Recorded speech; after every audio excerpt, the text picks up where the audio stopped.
इतना major villain जो इतनी गणित लगाता है, इतना दिमाग खेल के वो पूरे गांव वालों को मरवा देता है, उसके भाई को मरवा देता है। एट द एंड वहां से खड़ा होता है चुपचाप, विजय अब क्या करेंगे।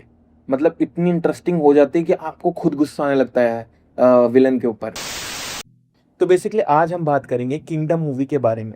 किंगडम जो कि विजय देवरकोंडा की फिल्म थी, जिसको डायरेक्ट किया था गौतम ने। और गौतम वही डायरेक्टर है जिन्होंने पहले जर्सी बनाई थी। पहले वो मूवी नानी के साथ बनाई थी, फिर शाहिद कपूर के साथ बनाई। दोनों ही फिल्में बहुत ज़्यादा अच्छा कलेक्शन की और बहुत ज़्यादा अच्छी स्टोरी के साथ। मतलब कहने वाली बात है, बहुत अच्छे डायरेक्टर है। अब द प्रॉब्लम इज किंगडम के साथ दिक्कत क्या हुई कि किंगडम एक बहुत अच्छी फिल्म बन सकती थी। ऑनेस्टली बताऊं, किंगडम जब मैंने देखी तो मुझे वाइब फील हुई कि ये फिल्म बहुत ज़्यादा बड़ी बन सकती थी, धुरंधर लेवल की। नहीं, ये थोड़ा ज़्यादा हो गया, धुरंधर लेवल की नहीं, बट हाँ जैसे हम KGF और सलार के बारे में बात करते हैं, जैसे कि हम किसी और भी यूनिवर्स की फिल्म के बारे में बात करते हैं जो कि बहुत ज़्यादा इंटरेस्टिंग होती है अपने वर्ल्ड बिल्डिंग के मामले में, वहाँ पर ये मूवी स्टैंड करती।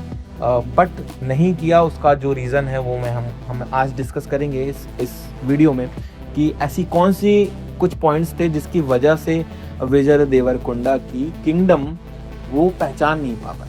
तो कहानी शुरू से शुरू करते हैं। तो कहानी के शुरुआत में हमें दिखाया जाता है कि एक ट्राइबल ग्रुप, जो कि तमिलियन ट्राइबल्स करके उनको डेडिकेट किया जाता है उनके नाम को, वो बेसिकली फाइट करते हैं अंग्रेज़ों से अपनी ज़मीन के लिए। और वो हार जाते हैं, जैसे मोस्ट ऑफ द मूवीज़ में होता है।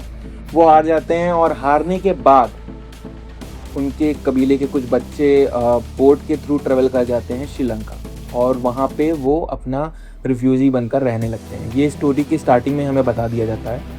अब शुरू होती है कहानी विजय देवरकोंडा से, जो कि एक कांस्टेबल रहते हैं जो कि सही चीज़ों के लिए लड़ते रहते हैं। और उनका भाई जिसका नाम शिवा रहता है, वो बचपन में ही उनके फादर की डेथ केस की वजह से फरार रहता है। अब ये पूरी कहानी का ये जो प्लॉट है, ये एक्चुअली आगे चल के बहुत सारी चीज़ों को रिवील करता है। एंड फिर आगे ऐसी चीज़ होती है कि एक ऑफिसर विजय देवरकोंडा से मिलते हैं, जिनका कैरेक्टर का नाम है सूरी। तो सूरी से मिलके वो यही कहते हैं कि तुम्हारा भाई ऐसी जगह पे है और तुम्हें एक स्पाई बन के वहाँ जाना होगा, और फिर तुम्हारे भाई को हम आज़ाद कर देंगे और एक पासपोर्ट वासपोर्ट बना के उसको लीगल दिखा देंगे और तुम्हारा भाई सेफ हो जाएगा। मतलब तो भाई की मिलने की चाहत में वो स्पाई बन जाता है, और यहाँ से कहानी बहुत ज़्यादा इंटरेस्टिंग हो जाती है। एक्चुअली जो वाइब आती है विजय के कैरेक्टर से, वो बहुत ज़्यादा अच्छी होती है। जिस तरह वो एंट्री लेता है, जिस तरह भी वो स्वैग दिखाया जाता है, ऑल टोटल वो काफ़ी अच्छा लगता है देखने में, और कहानी से आप कनेक्टेड भी रहते हो। फिर धीरे धीरे कहानी और ज़्यादा इंटरेस्टिंग होने लगती है, और कहानी इंटरेस्टिंग होती जाती है। मैं फिर से बोलता हूँ, कहानी और इंटरेस्टिंग होती जाती है। कहानी में आपको बिल्कुल नहीं लगेगा कि ये कहानी कहीं और जा रही है। कहानी इंटरेस्टिंग होती जाती है, एक के बाद एक लेयर्स, एक के बाद एक ट्विस्ट आते रहते हैं फिल्मों में, और आप कनेक्ट रहते हो फिल्म से।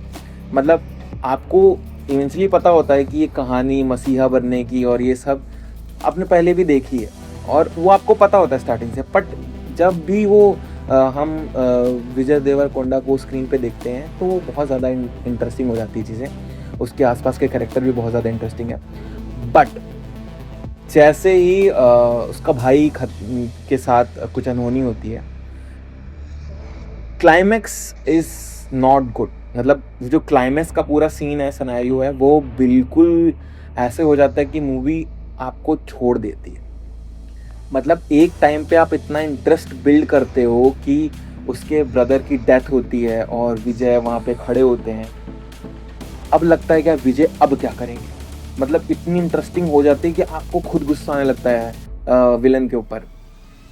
बट वहीं से प्रॉब्लम शुरू हो जाती है कि यार वहाँ से आई थिंक राइटिंग बहुत ज़्यादा पुअर है उस फ्रेम से, जहाँ पे हम एक्चुअली कैरेक्टर को जो कनेक्शन होता है वो ब्रेक हो जाता है। वो आता है, बोट्स खींचता है, फिर गोलियां चलाते हुए, मानो ऐसे लगता है कि फिल्म बस उनको ख़त्म करनी थी।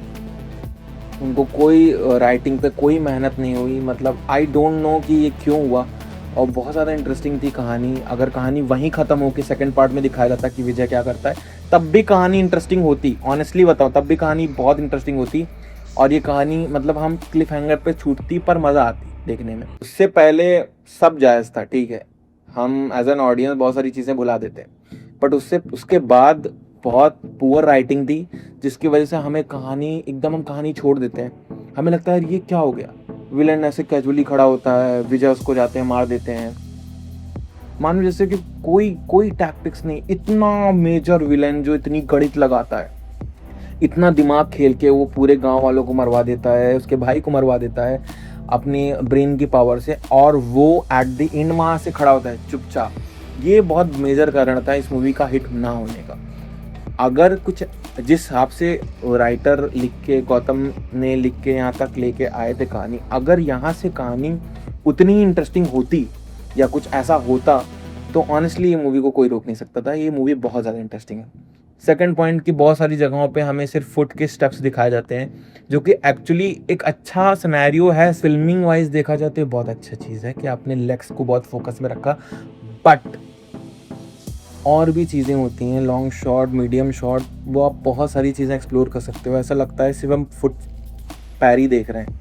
हर बार कोई ऐसी चीज़ होती है जहाँ पे बहुत अनोखी सी चीज़ करता है एक एक्टर या एक हमारा हीरो बहुत अनोखी सी चीज़ करता है, उसके बाद भी हमें फुट दिखाया जाता है। अगर वो पूरा एक सिनेरियो फिल्म की तरफ से दिखाया जाए तो यार मूवी बहुत ज़्यादा इंटरेस्टिंग थी। बहरहाल इसमें सारे ही एक्टर्स ने अपना फुल पोटेंशियल दिया है, जो कि देखना बहुत मज़ा आता है। ये भी एक बहुत बड़ा मेजर रीज़न है कि एक्टर्स ने अपना 100% दिया। मतलब एक्टर्स की परफॉर्मेंस टॉप नॉच है, सारे ही एक्टर्स की, और उस कबीले में जितने भी लोग थे उन्होंने परफॉर्मेंस वाइज बहुत अच्छा काम किया। बट मूवी के सिर्फ मूवी को फेल करने वाली रीज़न था बस कुछ, मुझे लगता है कि और ज़्यादा हमें और इन डेप्थ में अगर ये मूवी शूट होती और इन डेप्थ में ये लिखी गई होती, मतलब लिखी तो इन डेप्थ में गई है, बट एंड में आके जो क्लिफ हैंगर ख़राब होने का रीज़न, अब उसके बहुत सारे रीज़न्स हो सकते थे। ऑफिशियली हमें पता चला इसका सेकंड सीक्वल आने वाला था, वो भी कैंसिल हो गया, जिसमें सिंडिकेट के और लोग थे उनको भी वो ख़त्म करता है अपने तरीके से। तो इंटरेस्टिंग स्टोरी थी, बट एट द एंड वो ख़राब हो गई। एट द एंड उसकी राइटिंग पुअर हो गई एंड वो सारी चीज़ें बेकार हो गई। बट फिर भी आई थिंक कि एज अ डायरेक्टर आप नई नई चीज़ें ट्राई करते हो, उन्होंने भी कुछ ट्राई किया होगा। अब अंदर की क्या बात है वो हमें नहीं पता, बट मूवी वॉज गुड। अगर एक्चुअली आप बस वहाँ तक देखना चाहो तो मूवी वन टाइम वॉच हो सकती है। मैं वो भी नहीं कहूँगा, क्योंकि एंड में कैसा महसूस करते हो वो मैटर करता है, और वो वाइब अगर अच्छी नहीं होगी तो फिर मूवी देखने या फिल्म देखने का क्या काम। बाकी और ऐसे इंटरेस्टिंग अपडेट के लिए फॉलो करिए एक्सप्लेन बाय फिल्म मेकर को। बाकी और ऐसी इंटरेस्टिंग वीडियोस मैं बनाता रहूँगा। बहुत टाइम बाद ये चीज़ें शुरू की हैं तो थोड़ा टाइम लग रहा है, बट जल्दी ही मैं इस चीज़ का आदी हो जाऊँगा और वापस से अप्रॉक्सीमेटली 2 साल बाद मैंने फिर से शुरू किया ये चीज़, और ट्राई करूँगा कि और ऐसी इंटरेस्टिंग मूवीज़ ला कर उनको थोड़ा डिकोड करूँ इन डेप्थ में।